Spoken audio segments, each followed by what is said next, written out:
Good afternoon to all. I'm Mrs. Professor Sheetal Gandhi. Heartily welcomes you in the webinar organized by our DRG COP family, Malkapur, in collaboration with the Women's Cell Organization. I also welcome you all participants on behalf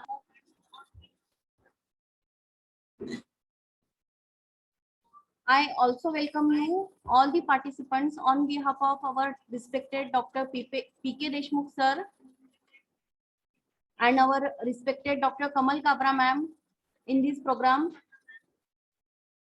Now, before starting the program, I would like to share with you the motto of formation of our women's cell. Why we are going to formulate this women's cell organization in our college. So we are going to establish this committee in our college for inhibiting the problems related with the girls and ladies faculty members in our college and in the society, and to give information related with some problems related with them. We are going to form this committee.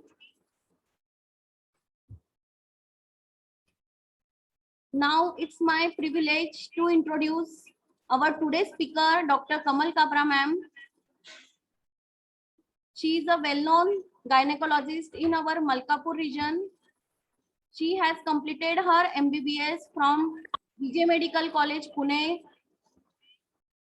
and she is having a vast experience in gynecologist field from last 40 years. She is a well-known person in Maheshwari Samaj and an active member in Maheshwari Samaj. She is the director of Dr. Kabra's Healthcare Center, which is in Malkapur. Now I would like to hand over this session to Dr. Kabra ma'am, and I request her to guide us about the health and hygiene of the girls. Thank you, ma'am.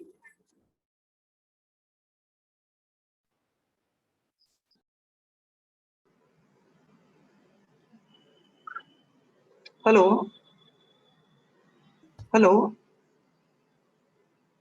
Yes, ma'am. Audible to all. हाँ, okay. आप सभी को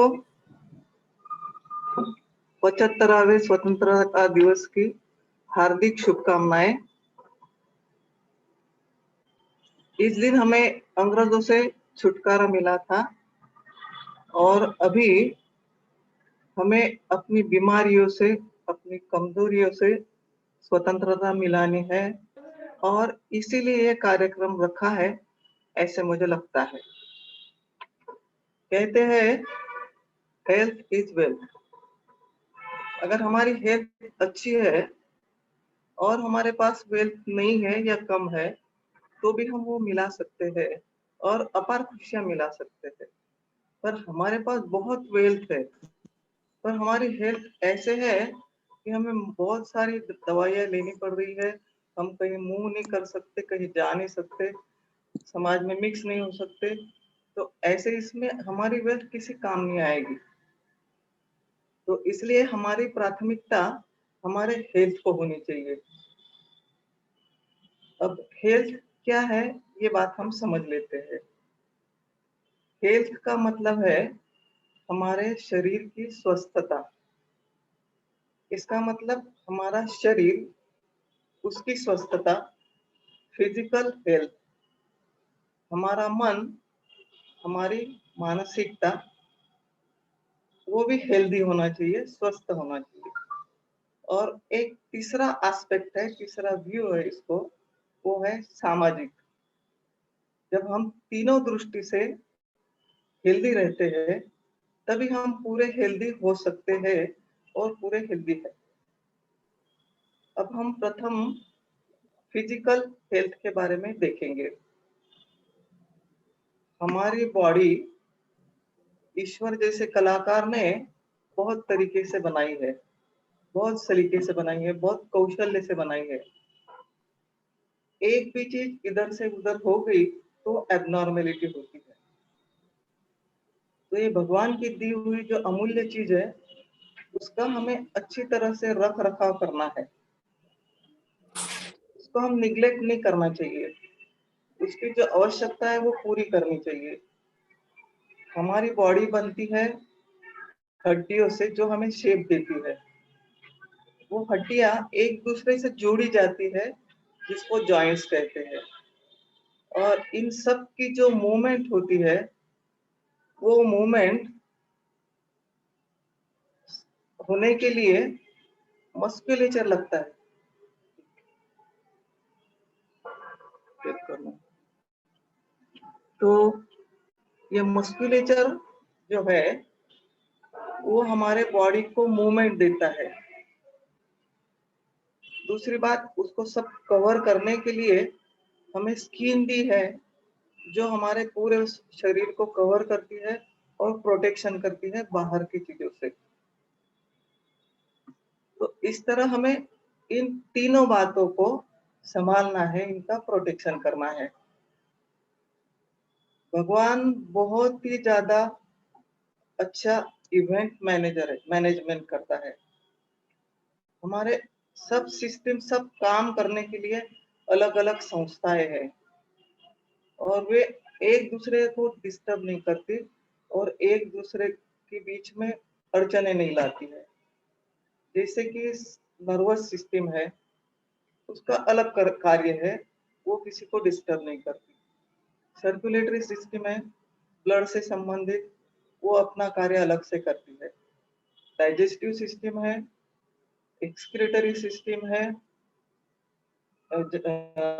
reproductive system है, और इसी प्रकार से lymphatic system है। सभी प्रकार की सिस्टम है, वो जो अलग अलग कार्य करती है और एक दूसरे को बिल्कुल डिस्टर्ब नहीं करती, एक दूसरे की मदद से चलती है। एक भी सिस्टम एक दूसरे काम से थोड़ा बहुत उसमें डिफेक्ट आ गया, तो दूसरे सिस्टम पे उस पर इफेक्ट होता है। तो इस तरह से बहुत तरीके से हमें ये सब मैनेजमेंट सिस्टम बनाई गई है हमारे बॉडी को कंट्रोल करने के लिए। तो हम पहले ये देखेंगे कि हमारा छोटा बच्चा बड़े होता है तो कैसे होता है। उसके जो मस्कुलेचर है वो बढ़ते हैं, और जॉइंट्स, सॉरी, हड्डियां भी बढ़ती है। तो ये मस्कुलेचर बढ़ने के लिए हमें क्या करना है? मस्कुलेचर प्रायः प्रोटीन्स की वजह से बढ़ते हैं, तो हमें प्रोटीन्स खाना जरूरी है। जब प्रोटीन्स की बात आती है, तो ये प्रोटीन्स हमारे अलग अलग हॉर्मोन्स तैयार करने के लिए भी इनकी आवश्यकता होती है। तो ये प्रोटीन्स हमें एडिक्वेट अमाउंट में हमारे शरीर में उसको जाना आवश्यक है। तो हम देखेंगे हमें प्रोटीन्स किस किस में मिलते हैं। वैसे तो ये आप सबको पता ही है कि हमारा आहार समतोल होना चाहिए, और उसमें प्रोटीन्स की क्या चीजें हैं ये तो आप वैसे जानती है, फिर भी मैं एक व्यू आपको बता देती हूँ। ये प्रोटीन्स होते हैं, आटे में होते हैं, दही, दूध, सोया, दलिया, ब्रोकोली, मिल्क और all milk products, dry fruits, soybean में होते हैं, पनीर में होते हैं, सोया पनीर उसे टॉफी जैसे लाइक समथिंग कहते हैं। ये सब प्रोटीन्स हमको प्रोवाइड करते हैं। तो हमें एडिक्वेट प्रोटीन्स मिलना चाहिए। हमारी लेडीज की क्या प्रवृत्ति होती है कि घर में जो बनता है, तो मेहमान आ गए या घर में कुछ थोड़ा बहुत कम हो गया, तो हम अपना थोड़ा आधा अधूरा खा लेते हैं, पूरा पेट भर नहीं खाते हैं, और सोचते हैं कि हमारे जेंट्स को मिलना चाहिए, बच्चों को मिलना चाहिए। और मैं ये कहूंगी कि हमें भी उतनी ही जरूरत है, ताकि हम लोग भी काम करते हैं, तो हमें भी प्रोटीन्स की उतनी ही जरूरत है जितनी कि सब लोगों को है। ड्राई फ्रूट्स हम नहीं खाते, सबको बांट देते हैं, कहते हैं हमें क्या खाना है। लड़कियां ये सोचती है कि हमें मोटा नहीं होना है। तो ये बात ध्यान रखना चाहिए कि इससे मोटापा नहीं आता है। मोटापा कब आता है? जब हम ज्यादा मिलाते हैं और खर्चा कम करते हैं। अगर हम खाते ही रहेंगे प्रोटीन्स, फैट, सभी कार्बोहाइड्रेट, सभी प्रकार का, और हमारा हलचल कम रही, हमारा मूवमेंट कम रहा, एक्सरसाइज कम रहा, वर्क कम रहा, तो ये उसमें खर्चा नहीं होती है। ये कैलोरीज फॉर्म होती है और जो स्टोर होती है वो फैट के फॉर्म में स्टोर हो जाती है, और हम फिर सोचते हैं कि नहीं हमें डाइटिंग करना चाहिए। अरे भाई ज्यादा खाओ, अच्छा खाओ, जो पौष्टिक है वो खाओ, और उसका काम करके खर्चा करो, तो हमारी बॉडी अपने आप अच्छी रहेगी, हमारा शेप अपने आप अच्छे रहेगा, और हमें कोई डाइटिंग करने की जरूरत नहीं है। प्रोटीन के साथ में हमें फैट भी खाना जरूरी है। फैट तो तुम जानते हो कि घी में मिलती है, तेल में मिलती है, तले हुए पदार्थों में मिल जाती है। हमें घी कौन सा खाना है? वनस्पति घी नहीं खाना चाहिए, हमें शुद्ध घी खाना चाहिए। अगर हो सके तो गाय का घी खाना चाहिए, उसमें कोलेजन नाम का सब्सटेंस होता है, और ये हमें कैंसर से बचाने के लिए एक रास्ता है। दूसरी बात यह है कि इसमें एसेंशियल फैटी एसिड्स होते हैं। हमारे शरीर को एसेंशियल फैटी एसिड्स बहुत आवश्यक है। हमारे ब्रेन की सेल्स बनने के लिए उसकी आवश्यकता होती है, हार्मोन्स के लिए भी उसकी आवश्यकता होती है। इसलिए हमें एसेंशियल फैटी फैटी एसिड मिलने के लिए अच्छा घी खाना जरूरी है। हम महिला है इसलिए हमारा नंबर लास्ट में होना चाहिए, ऐसी बात नहीं है। ये महिलाओं के लिए और लड़कियों के लिए है स्पेशल लेक्चर, इसलिए मैं ये बार बार बोल रही हूँ। हमें तेल तला हुआ पदार्थ खाना जरूरी है, खाना ही चाहिए, उसमें से फैट्स मिलती है। पर बहुत बार क्या होता है, हम बाहर का तला हुआ खाते हैं। टेस्टी होता है, टेस्टी क्यों होता है?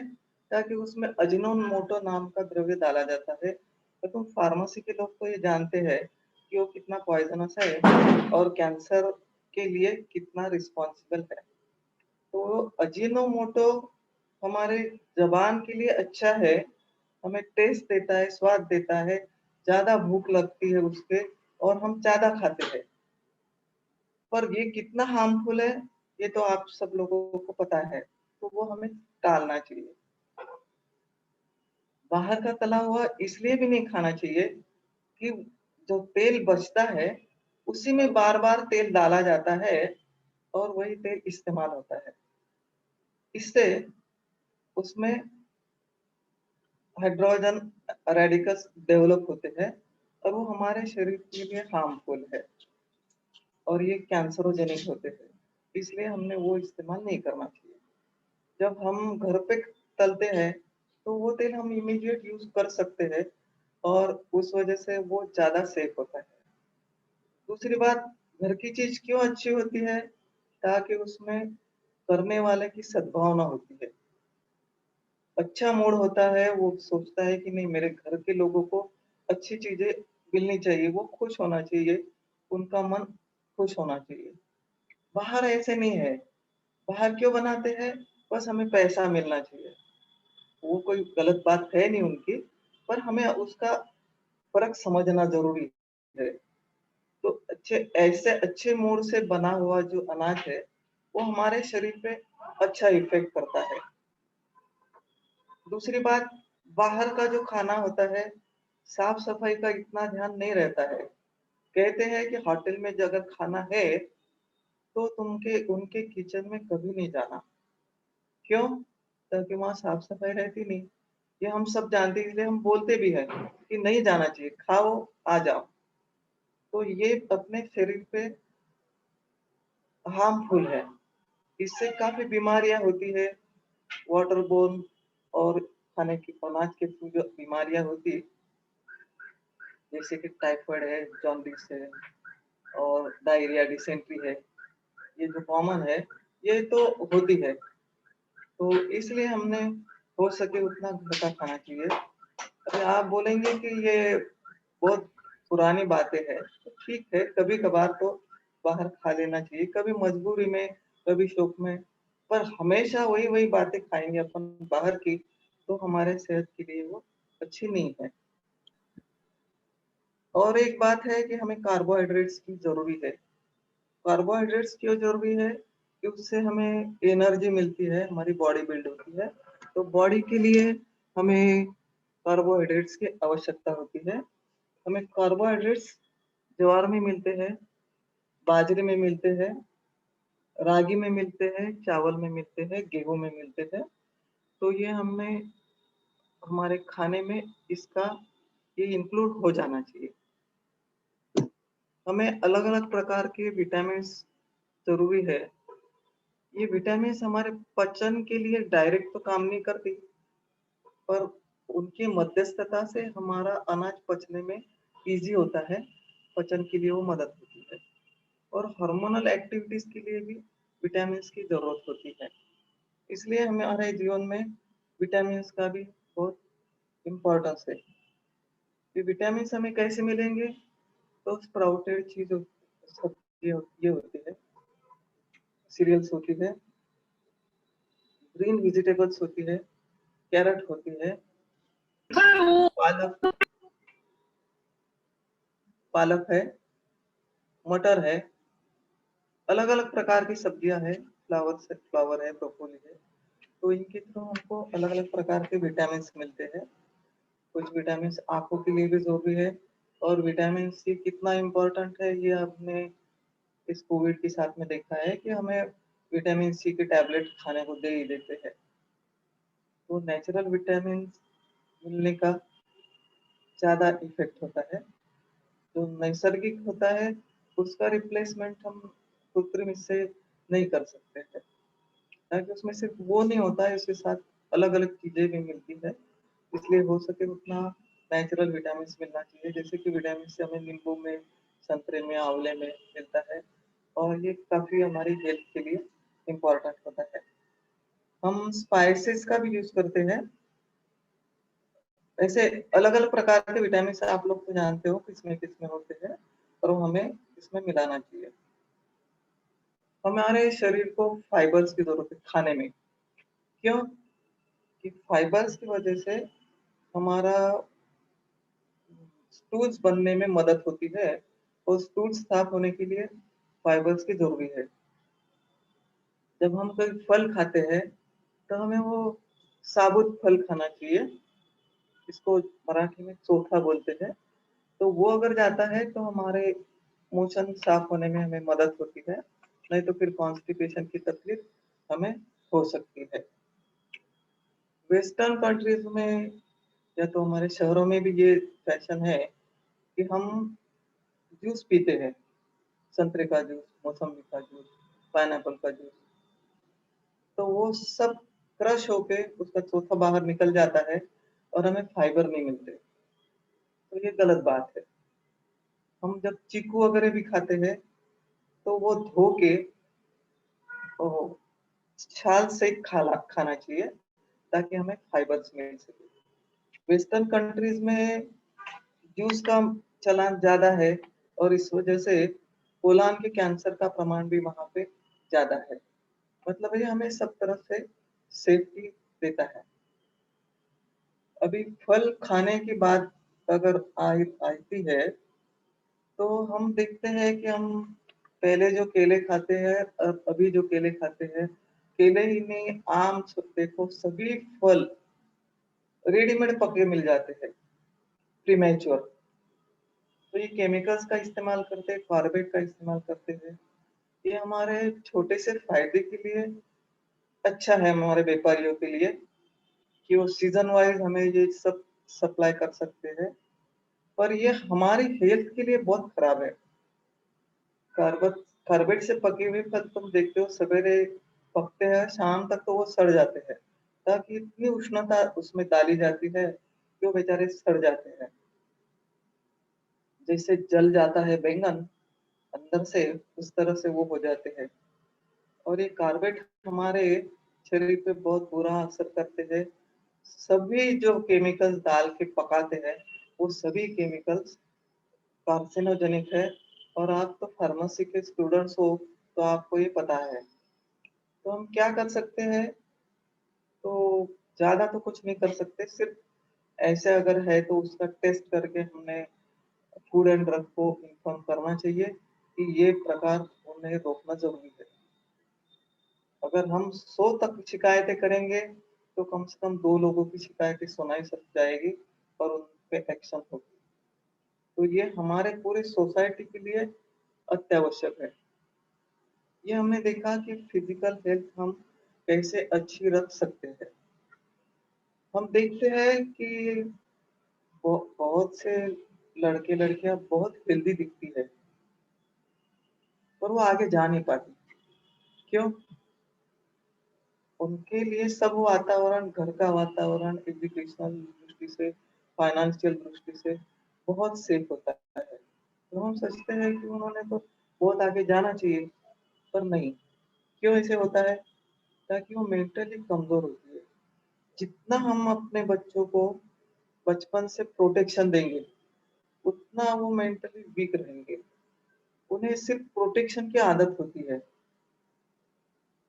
कोई भी आगे जाना चाहता है तो उसे उस रास्ते में आने वाले संकटों से कैसे जूझना है, ये उसे पता होना चाहिए। अगर हम बचपन से उन्हें प्रोटेक्शन देंगे तो वो ये सीख नहीं पाएंगे कि हमें आगे जिंदगी से लड़ना भी है। हमारे बच्चे घर में रहते हैं, स्टूडेंट्स भी घर में है, पूरी तरह से पेरेंट्स से प्रोटेक्टेड होते हैं, तो इन्हें इस बात का अनुभव नहीं आता। और जब वो जिंदगी में जीने लग जाते हैं तो वो डिप्रेशन में चले जाते हैं। ताकि कैसे फाइट करना, लाइफ में क्या प्रॉब्लम आ सकते हैं, इस बातों का उन्हें कोई अंदाज नहीं आ सकता है। तो इसलिए हमारे बच्चों को हमें मेंटली स्ट्रांग बनाना जरूरी है। और बच्चों ने भी ये सोचना जरूरी है कि इतनी इतनी बातों से हमने नर्वस नहीं होना है। अगर हम इतनी सी बातों से नर्वस हो जाएंगे और हथियार डाल देंगे तो हम जिंदगी की लड़ाई जी नहीं पाएंगे। हम देखते हैं सोल्जर्स, हम तो 44 डिग्री में भी एसी में बैठ के भी चिल्लाते हैं, हाय हाय कितनी गर्मी है। और वो बॉर्डर पे 55 डिग्री सेंटीग्रेड में वालुकामय प्रदेश में रेत में सब बॉर्डर पे सेफ्टी के लिए घूमते हैं। वो मिलिट्री के लोग कैसे होंगे जो सियाचिन में 30 डिग्री -30 डिग्री में हमें बॉर्डर्स का प्रोटेक्शन करते हैं। इन मिलिट्री वालों को पता है कभी भी एक गोली आ सकती है जिसपे हमारा नाम होगा और हम कभी भी जा सकते हैं। पर इसलिए वो बच बच के नहीं रहते। अगर वो बच बच के रहते थे तो हम टाइगर हिल्स जीत कर कारगिल वार जीत नहीं सकते थे। तो ये मानसिक प्रवृत्ति हमारी नहीं, हमें ये करना ही है, ये हमारा काम है और ये हमें करना ही है। जब हमारी ये प्रवृत्ति रहेगी, बस हमें करना ही है, हम मानसिक दृष्टि इतने स्ट्रांग बनेंगे तो ही हमारे हेल्थ का फायदा है। नहीं तो हम बॉडी लिए अच्छे है, सब अच्छे है। और हमने कुछ अनुभव देखे सुने भी है कि बहुत सेफ, बहुत पैसा कमाने वाली फैमिली जब मंदी आई और जॉब गया तो उन्हें समझ में नहीं आया कि हमें क्या करना चाहिए और पूरे फैमिली ने सुसाइड कर दिया। तो ये मेंटली वीक जो लोग होते हैं वो इस तरह से कर सकते हैं। मेरे पास कितने केसेस आती है, मैट्रिक फेल हो गए, कम मार्क मिल गए, थोड़ा सा लव में कोई गड़बड़ हो गया तो बस जहर पी लेते हैं। माँ बाप ने कुछ बोल दिया, जहर पी लेते हैं। हमारी जिंदगी इतनी सस्ती नहीं है। हमको मानसिक दृष्टि हमको स्ट्रांग बनना है और वो हमारी आवश्यकता है, हमारे लाइफ की आवश्यकता है, हमारे सक्सेस की आवश्यकता है। ठीक है, हम मिलिट्री मैन नहीं है, पर हम सुधा चंद्रन जैसे भी तो हो सकते हैं ना। तुम्हें तो पता है सुधा चंद्रन पाव जाने के बाद में आर्टिफिशियल लेक पे डांसर बनी। अरुणिमा सिन्हा का नाम तुमने सुना ही होगा। चोरों से फाइट करते करते उन्होंने उसे ट्रेन से धकेल दिया। कितनी गाड़ियां गई उसके शरीर से, उसके पाँव कटने जरूरी थे, पाँव कटने के बाद उसकी जान बची, तो वो बस रोती नहीं बैठे घर में, उसने माउंट एवरेस्ट जीत लिया, वहां पे हमारा झंडा लहराया। और वो पहली लेडी थी जो अपंग और दिव्यांग होने के बावजूद वहां चली गई। तो जो हो गया उसके लिए घुटने नहीं बैठना चाहिए, हमें मेंटली एकदम स्ट्रांग होना चाहिए। हम हमारे काम में गीता का उपदेश आ सकता है, कर्मण्येवाधिकारस्ते मां फलेषु कदाचन। आप बोलेंगे हम फल की अपेक्षा ना करेंगे तो काम ही क्यों करेंगे? बात तो थोड़ी प्रैक्टिकल है, पर हम काम नहीं करेंगे तो फल तो मिलना ही नहीं है। तो फल मिलाने के लिए हमें काम करना ही है। हाँ, हमारा फल मिले नहीं मिले, पूरा मिले, अपेक्षा से ज्यादा मिले कम मिले, ये हमारे ऊपर नहीं है। ये तो परिस्थिति, अलग अलग परिस्थिति से उसमें से जो फल निकलेगा उतना हमें मिलता है। तो इसलिए ये बात अगर हमने ध्यान में रखी कि हमारा काम हमें करना है, उसका फल कितना मिलेगा, क्या मिलेगा, ये हमारी परिस्थिति पे और हमारे नसीब से बोलो, ईश्वर से बोलो, जो भी बोलो, उस पर डिपेंड होता है। नहीं तो 90% मार्क मिलके भी हम रोते रहते हैं और 70% मिलने वाले भी खुश हो जाते हैं। तो हमारा एम ये होना चाहिए, हमें खुश होना है। हमारा एक्सपेक्टेशन अगर पूरा नहीं हुआ तो हमें और मेहनत करना है, और दौड़ लगाना है, और आगे जाना है, और हमारा एक्सपेक्टेशन हमें पूरा करने की हमें कोशिश करना है। इसके लिए हम मेडिटेशन कर सकते हैं। मेडिटेशन करने से, योगा करने से, प्राणायाम करने से हमारे मन को शांति मिल सकती है। ये हमारे मन का एक्सरसाइज है। तो इससे हमारे मन को जब शांति मिलती है तो हम सीखते हैं कि जो हमारे हाथ की जो बात नहीं है उसको हमने छोड़ देना चाहिए, और उसके लिए नाराज होकर पूरा जिंदगी हमें उसमें वेस्ट नहीं करना चाहिए। ये हमारे मन का एक्सरसाइज है मेडिटेशन से। और इसका महत्व हमें कोविड में पता चला है। कोविड में जितने लोग मरे हैं, बहुत कम लोग प्रॉपर कोविड से मरे हैं। उसमें से बहुत से लोग कोविड के डर से मरे हैं। कोविड हो गया और हमें वेंटिलेटर लगेगा, हमारा ऐसे होगा, हमारा वैसे होगा, हमें इंजेक्शन नहीं मिला, हमें रेमडेसिविर नहीं मिला, ऑक्सीजन नहीं मिला, क्या क्या नहीं मिला, क्या क्या हो गया। और बस फिर हमारा क्या होगा? टेंशन की वजह से हमारी शुगर बढ़ गई और हमारी सब बातें कंट्रोल से बाहर हो गई। बहुत सी बातें, बहुत सी बीमारियां साइकोसोमैटिक होती है, मतलब उसमें हमारे मन का बहुत बड़ा हिस्सा होता है। जैसे अस्थमा है, आर्थराइटिस है, डायबिटीज है। ये बीमारियां तो जब तुम्हारा ये बढ़ जाता है टेंशन, उस समय वो बढ़ जाती है। तो डॉक्टर क्या कहते हैं? भाई टेंशन मत लो, टेंशन से तुम्हें फायदा तो नहीं होगा, पर तुम्हारा बीपी बढ़ जाएगा, शुगर बढ़ जाएगी। तो टेंशन नहीं लेना, ये हमारे मन को हमने अगर बता दिया है नहीं लेना है। टेंशन से हमें फायदा नहीं मिलता। टेंशन कब लेते हैं हम सिर्फ समस्या का विचार करते हैं, तो समस्या तक ही अटक जाते हैं। हम उसके सॉल्यूशन तरफ ध्यान नहीं दे सकते। तो हमें सॉल्यूशन तरफ ध्यान कब देंगे? तो हमारे दिमाग में टेंशन नहीं रहेगा, तो हमें 10 रास्ते दिखेंगे। अगर एक रास्ता बंद हो जाता है तो 10 रास्ते खुल भी जाते हैं, या हम खोल भी सकते हैं। तो ये हमारा मेंटल एक्सरसाइज करना हमें जरूरी है। हमारे शरीर को भी एक्सरसाइज की जरूरी है। हमारे जॉइंट्स है, अगर हमारा हाथ है, पाँव है, फ्रैक्चर हो गया तो वो बांधे रखते हैं प्लास्टर में, और जब प्लास्टर खोला जाता है तो बिल्कुल स्टिफ हो जाता है वो। मतलब क्या? तो इतने दिन वो जॉइंट को हमने हलचल नहीं दी, इसलिए वो स्टिफ हो गया। इसका मतलब जॉइंट्स को एक्सरसाइज जरूरी है। जब उनका एक्सरसाइज हम देते हैं तब वो अच्छे रहते हैं। नहीं तो क्या होता है, हम कुछ ऊपर की चीज निकालने जाते हैं और फिर हम मुंह के ऐड में काम करते हैं। हमको बैक एक हो जाता है और मुंह लगाना जरूरी हो जाता है, पर हमें कोई मुंह के ऐड में काम नहीं करना है, इसलिए हमें एक्सरसाइज करना जरूरी है। लड़कियां कहती है, लेडीज कहती है, हमें तो इतना काम होता है कि एक्सरसाइज के लिए समय ही नहीं मिलता। फिर अपने लिए हमने समय निकालना जरूरी है।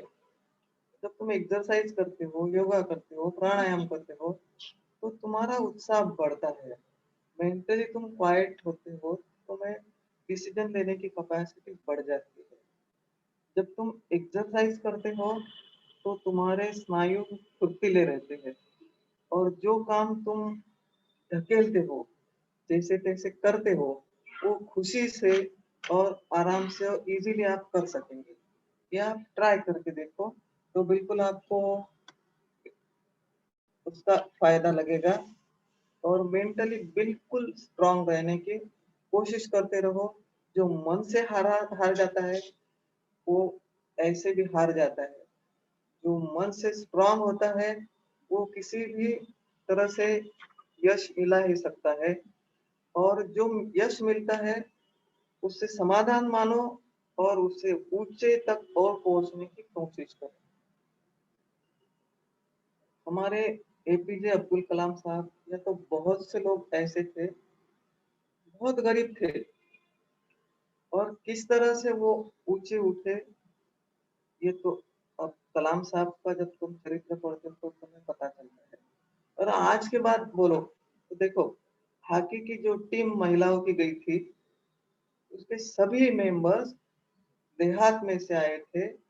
बहुत कुछ तो इतने गरीब घर के थे कि हमें उस उन पे बहुत तरस आता है। पर आज देखो वो ओलंपिक में गए और सेमी तक पहुंच गए। यश मिलना नहीं मिलना ये बहुत से फैक्टर्स पे रहता है, पर कोशिश उनकी कितनी रही ये देखो। और उस उनका तो हम बिल्कुल आज फॉलो ले सकते हैं कि वो कहाँ थे और कहाँ गए और किस तरह से गए। तो इसलिए हमें फिजिकली उसके साथ में मेंटली भी बहुत स्ट्रांग होना बहुत जरूरी है। अब हम इसका हमारी हेल्थ का तीसरा एस्पेक्ट, तीसरी बाजू देखेंगे, वो है हमारा सोशल हेल्थ। हम आदमी क्या, जानवर, पंछी, ये भी सब सोशल होते हैं। हम देखते हैं सब जानवर है अपने अपने समूह में जाते हैं। अकेला अगर रह गया तो हमारा अपना समूह ढूंढता है। पंछी भी ग्रुप में उड़ते हैं, और अगर कोई रह गया तो वो घूमते रहता है और अपना ग्रुप बराबर ढूंढ लेता है। आदमी भी ग्रुप में रहता है। आदमी का ग्रुप रिश्तेदार हो सकते हैं, बड़ा होता है वैसे अपना फ्रेंड जमाता है, और जब उसको फ्रेंड्स बदलते रहते हैं, परिस्थितिवश बदलते हैं, जैसे मैच कम ज्यादा होते हैं वो बदलते हैं। हम अपने रिश्तेदार बदल नहीं सकते, ताकि वो नेचुरल होते हैं, पर हम अपने दोस्त अपने हिसाब से बदल सकते हैं। पर दोस्त बदलना इसका मतलब ये नहीं कि हमारे फायदे के लिए उसने नहीं किया इसलिए हमें उसे बदल देना है। हाँ, वो सचमुच गलत है तो ही बदलो। हम आजकल बहुत अकेले हो गए हैं। वो क्यों हो गए हैं? कि हमारा ईगो बहुत ज्यादा है लोगों में। तो हमारा ईगो अगर हम पीछे रखें और हमारी रिश्तेदारी को, हमारी रिश्तों को हम अहमियत दें, तो हमारे रिश्ते बढ़ सकते हैं और हम सोशल लाइफ अच्छी तरह से एंजॉय कर सकते हैं। अगर हमने किसी को माफ कर दिया मुझे किसी ने गाली दी और मैंने वही पकड़ के रखा कि मुझे तो गाली दी है इसने, तो मैं खुश नहीं रह सकूंगी।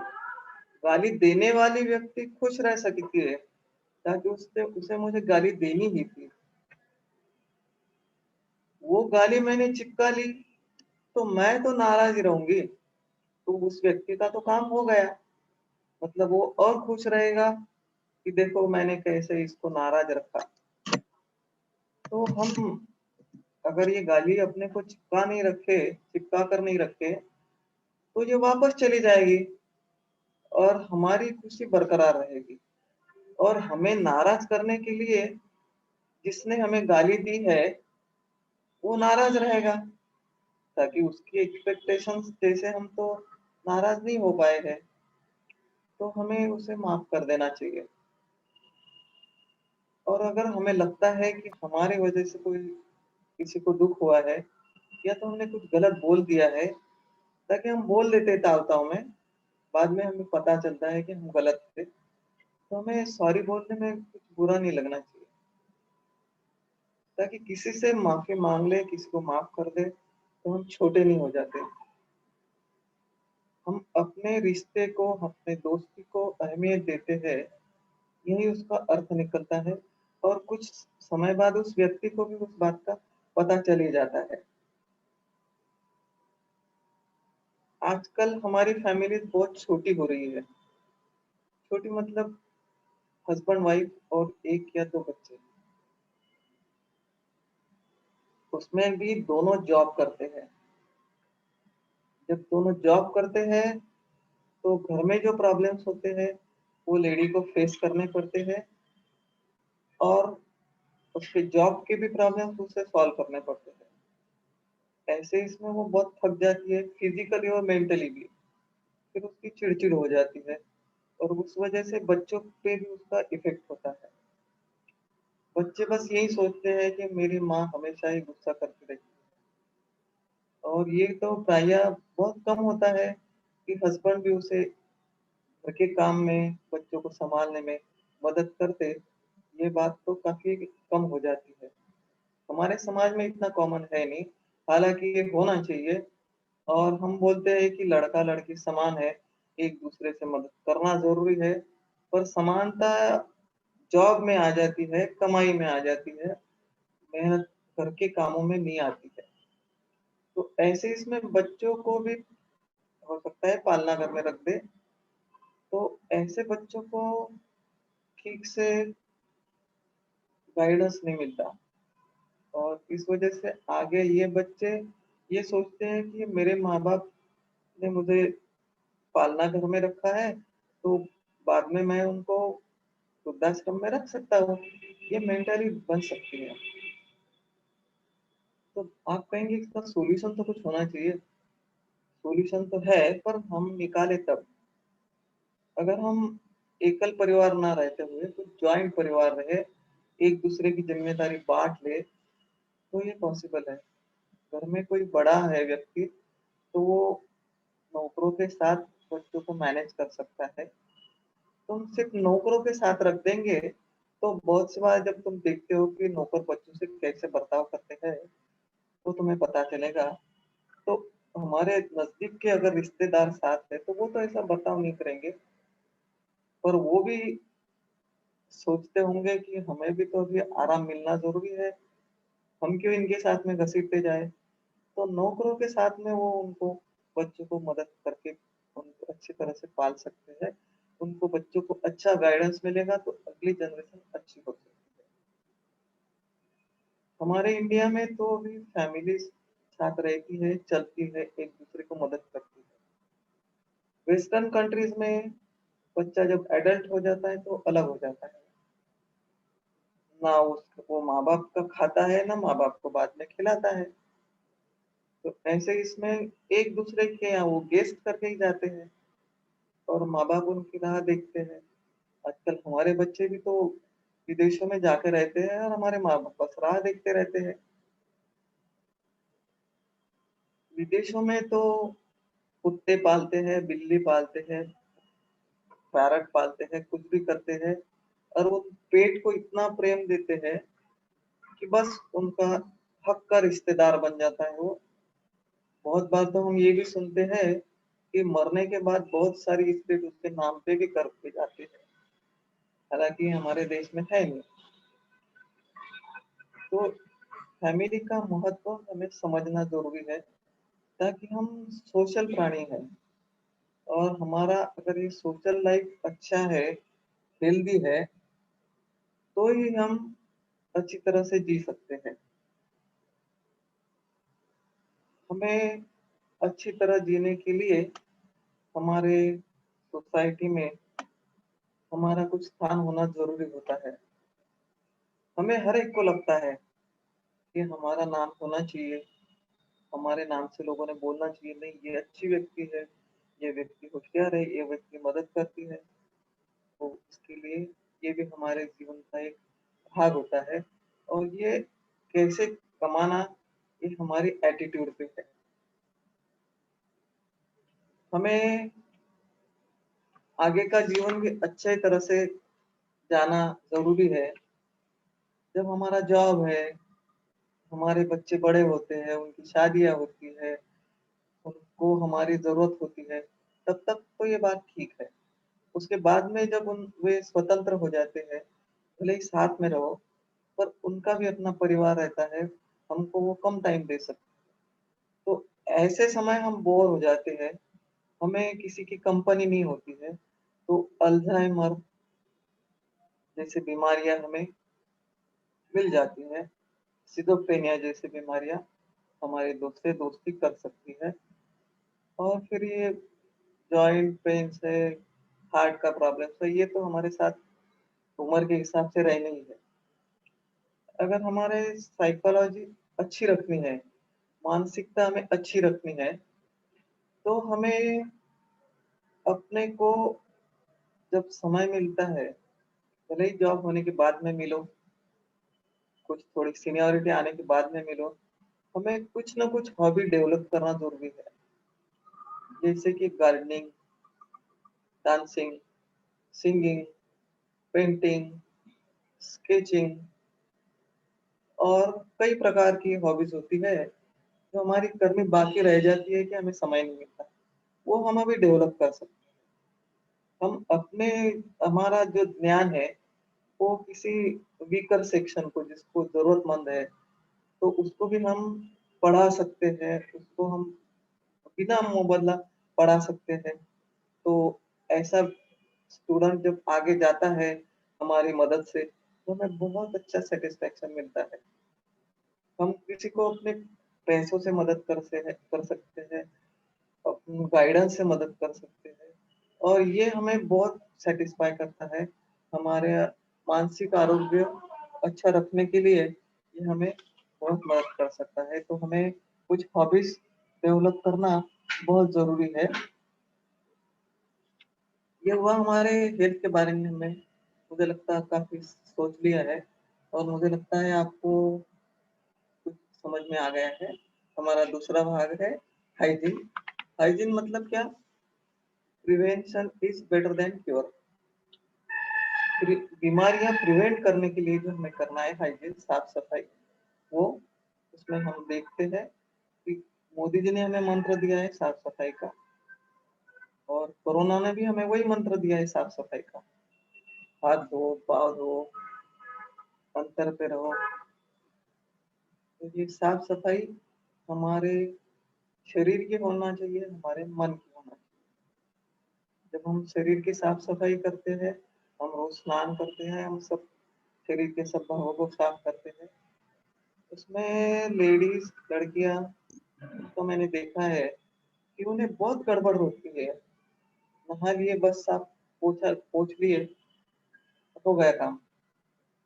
जो भाग अंदर के बाजू में है, वहां पे ड्राइनेस होना जरूरी है। तो वो पोछने के लिए, उसको सुखाने के लिए 2 मिनट का वक्त लगता है, पर वो हमें देना बहुत जरूरी है। जैसे गीली चीज में बुरसी आ जाती है, वैसे हमारे गीली शरीर पे बुरसी आ जाती है, फंगल इन्फेक्शन। लेडीज में बहुत कॉमन हो जाता है। और जब तक तुम उसको कंट्रोल नहीं करते हो, ड्राइनेस नहीं रखते हो, तब तक ये शुरू रहता है। मेंस्ट्रुएशन एक नेचुरल प्रोसेस है लेडीज के लिए, लड़कियों के लिए। तो मेंस्ट्रुअल पीरियड में साफ सफाई का ज्यादा ध्यान रखना चाहिए, हमारे डाइट का ध्यान रखना चाहिए, अच्छा न्यूट्रिशियस डाइट मिलना चाहिए, रिस्ट का ध्यान रखना चाहिए। पहले ये था कि 4 दिन मेंस्ट्रुअल पीरियड में आराम मिलता था, और वो धीरे धीरे विकृत हो गया, और उन 4 दिनों में पूरा आराम तो महिला को मिलता नहीं था। बस उसे पूरे घर के कपड़े धोने लगाओ, बर्तन मांजने लगाओ, अनाज चुगने लगाओ, क्या क्या काम दिए जाते थे। एक्चुअल उसका जो अर्थ था वो उसको आराम मिलना ये था। तो अभी भी यही अर्थ है, ताकि ब्रीडिंग के समय में कमजोरी आती है, दर्द रहता है जो सहने की कोशिश आदत नहीं होती है, इसलिए उस समय आराम मिलना जरूरी है। और अच्छा डाइट मिलना भी बहुत जरूरी है। मेंस्ट्रुएशन के लिए जो कपड़ा इस्तेमाल करते हो ब्लड सोखने के लिए, वो सॉफ्ट होना चाहिए, एकदम साफ होना चाहिए, और उसको बार बार चेंज करना चाहिए। मेंस्ट्रुअल कप भी इस्तेमाल किए जा सकते हैं। बहुत पहले वजाइनल टैम्पू यूज करते थे मैरिड लेडीज, और अगर वो साफ नहीं रहे या निकालने में जल्दी नहीं निकाले तो उसमें से वजाइनल इन्फेक्शन जरूर होता था। तो वो अवॉइड करना चाहिए।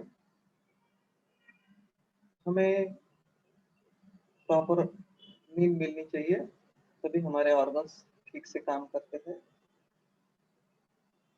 कुछ हम नींद लेते हैं, इसका मतलब यह है हमारे शरीर को जो आराम मिलता है, उस वजह से हमारे ऑर्गन्स अंदर के अच्छी तरह से काम कर सकते हैं उनका, और हमें कोई प्रकार की कम से कम बीमारी मिलती है, और हमारा मानसिक भी आराम मिलता है। तो अगर नींद ना आवे, हमें मेडिटेशन करना चाहिए, शवासन कर लेना चाहिए। भगवान का नाम लेने में भी कोई बुराई है नहीं, और इस तरह से हमें अपने मन को आराम देना चाहिए। जब हमारे शरीर को और मन को पूरा आराम मिलता है, तभी हम दूसरे दिन हमारा काम करने के लिए हम फ्रेश हो जाते हैं। तो हमारे लाइफ को हमने एक डिसिप्लिन बना लेना चाहिए कि इसमें हम बैठेंगे, इतने हम उठेंगे, इस समय ये काम करेगा। जब तुम्हारा लाइफ डिसिप्लिन रहता है, प्लान रहता है, तो ज्यादा से ज्यादा कम मेहनत में ज्यादा से ज्यादा तुम सक्सेस मिला सकते हो।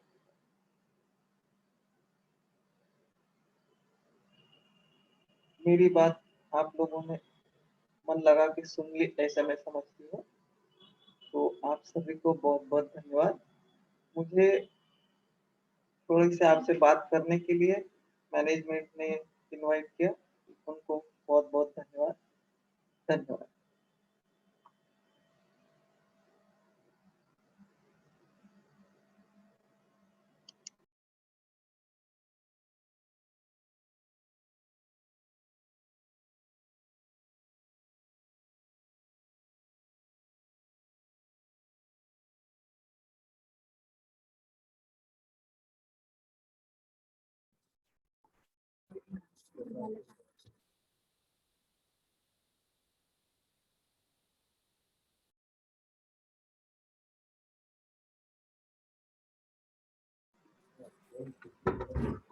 और शीतल,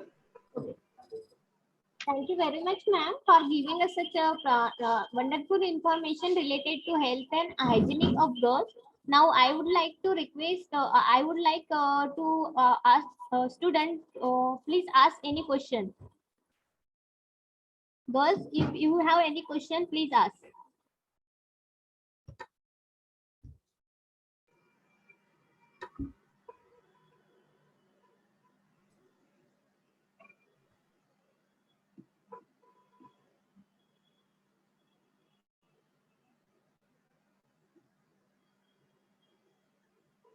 क्वेश्चंस नहीं है या समझा नहीं है?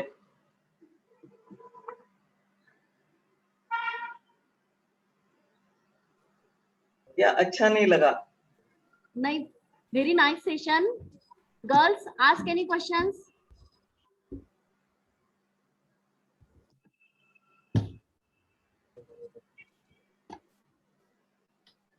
You can freely ask any question.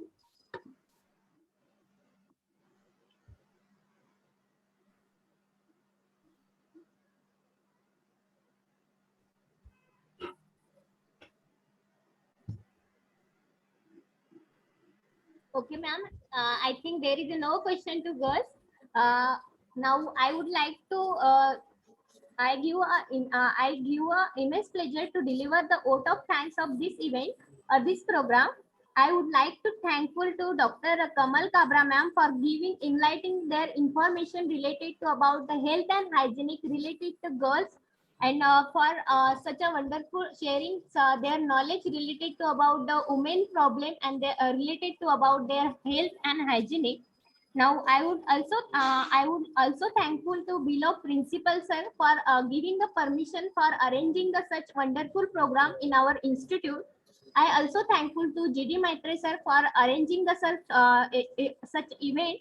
I also thankful to all my committee member for giving to chance for giving the chance for vote of thanks of this program.